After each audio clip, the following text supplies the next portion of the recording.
नमस्कार दोस्तों, question discussion के एक और नए वीडियो में आपका स्वागत है। तो चलिए शुरू हो जाइए। ये रहा आपका अगला क्वेश्चन है कि इनमें से कौन सा पदार्थ गैस्ट्रिक अम्ल के एक संघटक के रूप में पेट में स्रावित नहीं होता है। तो देखिए, पेट में जो स्रावित होने वाला अम्ल होता है ना, वो HCl होता है। आपसे पूछ रहा नहीं होता है।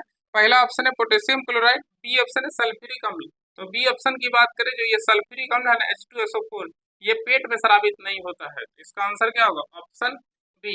पेट में स्रावित होने वाला अम्ल कौन है? HCl। तो चलिए नेक्स्ट क्वेश्चन पे आ जाइए। नेक्स्ट क्वेश्चन है, गैस सोना को घोल सकता है? तो सोना को घोल सकता है एक्वारेजिया।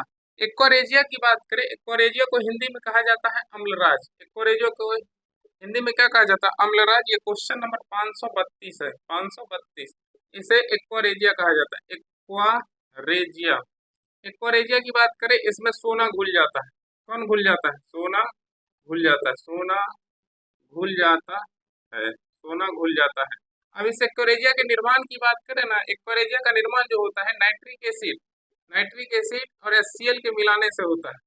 नाइट्रिक एसिड और HCl के मिलाने से होता है। इसका अनुपात पूछेगा तो इसका 1 अनुपात होता है और HCl का 3 अनुपात, यानी नाइट्रिक एसिड के 1 अनुपात HCl के 3 अनुपात को आपस में मिला दीजिएगा। इससे किसका निर्माण हो जाता है? एक्वारेजिया का, जिसमें क्या घुल जाता है? सोना घुल जाता है। तो देखिए, पूछ रहा था कि डैश में सोना घोल सकता है।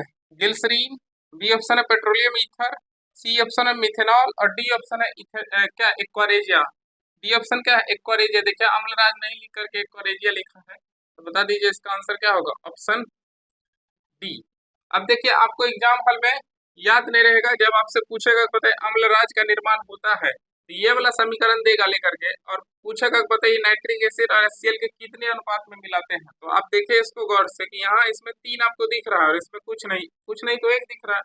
देखिए, 3 वाला जिसमें दिख रहा है उसमें 1 लगा दीजिएगा, जिसमें कुछ नहीं उसमें 3 लगा दीजिएगा। 3 में देखिए कितना है? 1, और 1 वाला में कितना है? 3। तो देखिए, नाइट्रिक एसिड के 1 और HCl के 3 अनुपात में मिला देने से किसका निर्माण होता है? अम्लराज। नेक्स्ट क्वेश्चन है कि पानी में घुलने पर निम्न में से कौन सा एसिड कम H+ आयन देता है? तो देखिए, एक होता है, एक ज्यादा H+ आयन देता है अम्ल और एक कम H+ आयन देता है। तो जो कम H+ आयन देता है ना, उसे दुर्बल अम्ल कहा जाता है। जो कम H+ आयन देता है उसे क्या कहते हैं? दुर्बल। यानी अम्ल जो होता है ना, ये 2 प्रकार के होते हैं, एक प्रबल अम्ल, एक प्रबल अम्ल और एक होता है दुर्बल, एक होता है दुर्बल अम्ल। देखिए, प्रबल अम्ल की बात करें तो जो ज्यादा मात्रा में H+ देगा, ज्यादा मात्रा में H+ देगा, जो ज्यादा मात्रा में H+ देगा वो क्या होगा? प्रबल। और जो कम मात्रा में H+ देगा, कम मात्रा में H+ देगा, कम मात्रा में H+ देगा, वो होता है दुर्बल। अब देखिए, दुर्बल अम्ल की बात करें तो जिसमें कार्बन आ जाता है ना, वो दुर्बल हो जाता है। जैसे इसकी बात करें CH3COOH, HCOOH। इसकी बात करें तो एसिटिक एसिड है और ये फॉर्मिक एसिड है, H2CO3। देखिए, कार्बन इसमें भी है, इसमें भी कार्बन है, इसमें भी कार्बन है। तो जब कार्बन आ जाता है ना, तो कार्बन की संख्या अगर एसिड में ज्यादा होगा तो वो कमजोर अम्ल होता है, और अगर हाइड्रोजन की संख्या ज्यादा होता है तो वो प्रबल होता है। जैसे इसकी बात करें तो इसके एग्जाम्पल में आता है HCl। देखिए, क्या इसमें कार्बन है? नहीं है, तो ये प्रबल अम्ल है। H2SO4, ये भी प्रबल अम्ल है। इसके बाद बात करें HNO3, नाइट्रिक एसिड, ये सब क्या है? प्रबल अम्ल है, और ये ज्यादा मात्रा में आपको H+ देगा और ये कम मात्रा में H+ देगा। तो आपसे देखिए पूछ रहा था, पानी में घुलने पर निम्न में से कौन सा एसिड कम H+ आयन देता है? तो देखिए, HNO3 की बात करती है ज्यादा मात्रा में देता है और आपसे पूछ रहा है कम। बी ऑप्शन है CH3COOH। देखिए, CH3COOH ये कम मात्रा में H+ देगा। तो आंसर बता दीजिए क्या होगा? ऑप्शन। नेक्स्ट क्वेश्चन है कि निम्नलिखित में कौन सा कथन सही या गलत नहीं है? अब देखिए, पहला ऑप्शन है कि एक अम्ल जो पूरी तरह से आयनों से आयनित हो जाता है और वह H+ आयनों की बड़ी मात्रा में उत्पादन करता है। उदाहरण के लिए HCl, H2SO4, HNO3।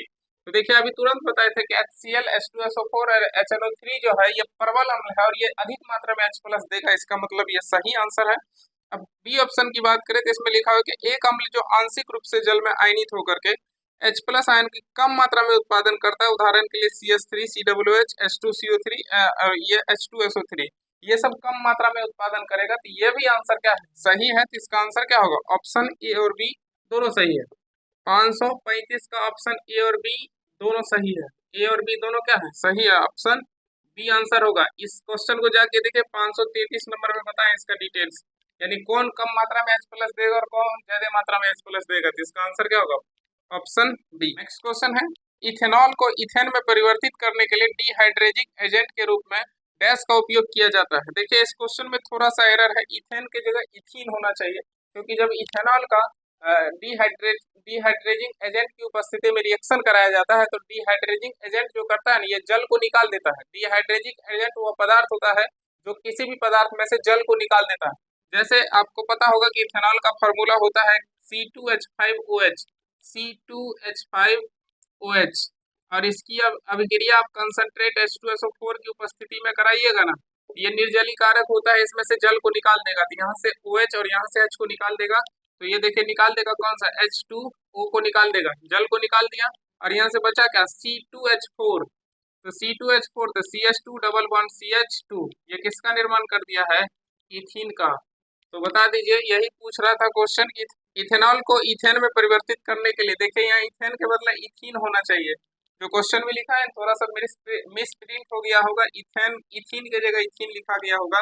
तो जब ये C2H5OH ये कंसंट्रेट H2SO4 की उपस्थिति में रिएक्शन करता है, किसका निर्माण करता है, इथीन का। तो देखिए बता दीजिए, डिहाइड्रेजिंग एजेंट के रूप में डैश का उपयोग किया जाता है, तो देखिए डिहाइड्रेजिंग एजेंट के रूप में किसका प्रयोग किया है, यही डिहाइड्रेजिंग एजेंट जो किसी पदार्थ से पानी को निकाल देता है, तो ये क्या है, कंसंट्रेट H2SO4 सांद्र सल्फ्यूरिक अम्ल। तो आंसर क्या होगा, ऑप्शन सी। नेक्स्ट क्वेश्चन है कि निम्नलिखित में कौन सा कथन अम्ल के बारे में सत्य नहीं है। तो देखिए अम्ल की बात करें, एक अम्ल होता है, एक क्षार होता है, एक अम्ल होता है और एक क्षार होता है। अम्ल यानी एसिड, अम्ल यानी एसिड, और दूसरा की बात करें तो एक क्षार होता है, क्षार यानी बेस, क्षार यानी बेस। इसकी बात करें तो ये स्वाद में खट्टा होता है, स्वाद में खट्टा होता है, स्वाद में खट्टा होता है, और इसकी बात करें तो ये स्वाद में तीखा होता है, ये स्वाद में तीखा होता है, स्वाद में तीखा, साबुन जैसा तीखा होता है, साबुन जैसा तीखा या कड़वा होता है। इसकी बात करें तो इसका पीएच मान जो होता है ना, इसका पीएच मान, अम्ल का पीएच मान 7 से कम होता है, और इसकी बात करें तो इसका पीएच मान 7 से ज्यादा होता है। इसकी बात करें ना, ये जो होता है ना अम्ल लाल, ये अम्ल जो होता है नीले लिटमस पत्र को लाल कर देता है। यह क्या करता है, नीले लिटमस पत्र को, नीला को क्या करता है, लाल करता है, नीले लिटमस पत्र को लाल करता है। और इसकी बात करें तो ये लाल को नीला करता है, लाल लिटमस पत्र को क्या करता है, लाल लिटमस पत्र को नीला करता है। ये क्या करता है, ये लाल लिटमस पत्र को नीला करेगा, और ये क्या करेगा, नीला लिटमस पत्र को लाल करेगा। अगर आपको याद नहीं रहे तो इसका ट्रिक होता है ABR, acid, A for acid होता है, B फॉर ब्लू होता है, ब्लू, और R फॉर रेड होता है, R फॉर रेड।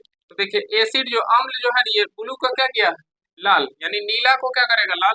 और इसको याद रखने का ट्रिक होता है BRB, BRB, B से ब्लू हो, B से बेस होता है, B से बेस, बेस का मतलब क्षार, R फॉर रेड होता है, R फॉर रेड, और ये B फॉर क्या होता है, ब्लू, B फॉर ब्लू। तो देखिए बेस जो होता है क्षार, लाल को क्या किया, नीला, लाल को नीला किया।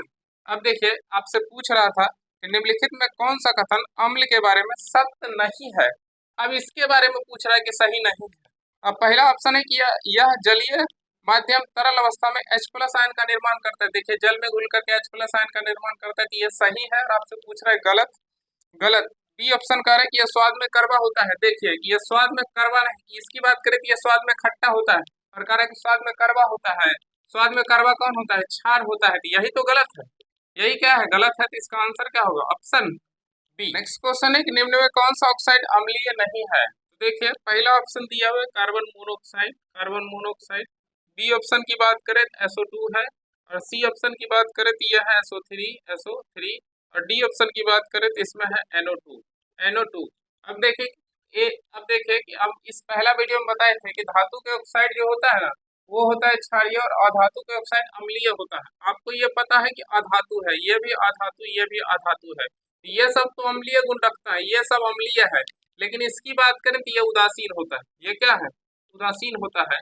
अब देखिए आपसे पूछ रहा था कि निम्न में कौन सा ऑक्साइड अम्लीय नहीं है, अम्लीय नहीं है, ये तीनों तो अम्लीय है, तो ये तीनों आंसर होगा नहीं, ये तीनों आंसर नहीं होगा, तो इसका आंसर क्या होगा, ऑप्शन ए। ये जो आपको दिख रहा है ये कार्बन मोनोऑक्साइड, ये उदासीन होता है। नेक्स्ट क्वेश्चन है कि डैश अम्लीय नहीं है, ये 539 नंबर क्वेश्चन है, और कह रहा है कि डैश अम्लीय नहीं है, डैश अम्लीय नहीं है। पहला ऑप्शन है PbCl4, PbCl4, और बी ऑप्शन की बात करें तो ये जो है SbCl4 है, और सी की बात करें तो ये CCl4 है, और ये डी की बात करें तो डी ऑप्शन में है PCl2। अब देखिए इसकी बात करें ना तो आपसे पूछ रहा था कि इसमें से कौन जो है ये अम्लीय नहीं है, अम्लीय नहीं है। अब देखिए अम्ल की बात करें ना तो अम्ल को बताने के लिए तीन वैज्ञानिक आए थे, और इसमें सबसे पहले आर्हेनियस आए थे। कौन? आर्हेनियस। आर्हेनियस की बात करें तो आर्हेनियस का कहना था कि जो जल में घुल करके H+ देगा, जो जल में घुल करके H+ देगा वो क्या होगा? अम्ल होगा। इसके बाद आए थे ब्रास्टेड लॉरी। ब्रास्टेड लॉरी इसका कहना था कि जो प्रोटॉन प्रदान करेगा यानी प्रोटॉन देगा, जो क्या करेगा? प्रोटॉन देगा, वो भी क्या है? प्रोटॉन देगा, वो भी अम्ल है। इसके बाद आए थे लुईस। लुईस का कहना था कि जो इलेक्ट्रॉन की निर्जन जोड़ी को, इलेक्ट्रॉन के निर्जन जोड़ी को, निर्जन जोड़ी का मतलब होता है लोन पेयर। लोन पेयर को ग्रहण करेगा, लोन पेयर को ग्रहण करेगा, लोन पेयर को क्या करेगा? ग्रहण करेगा, वो क्या होगा? अम्ल होगा। अब देखिए कि इसमें कहीं आपको हाइड्रोजन दिखिए नहीं रहा है, क्या इसके आधार पे आप दे सकते हैं? इस देखिए ब्रास्टेड लॉरी के अनुसार इसके भी आधार से नहीं दे सकते हैं, लेकिन ये आधुनिक विचारधारा के अनुसार, लुईस के अनुसार, इलेक्ट्रॉन के जो निर्जन जोड़ी यानी लोन पेयर को ग्रहण करेगा वो क्या होगा? अम्ल होगा, और जो त्याग करेगा वो क्षार होगा। अब यहाँ इसको गौर से देखिए कि ये ग्रहण कौन करेगा। इसकी बात करें तो देखिए, इसकी बात करें तो इसमें देखिए ग्रहण वही करता है जिसके पास खाली कक्षक होता है। अब इसकी बात करें तो इसके पास खाली कक्षक नहीं है कार्बन के पास।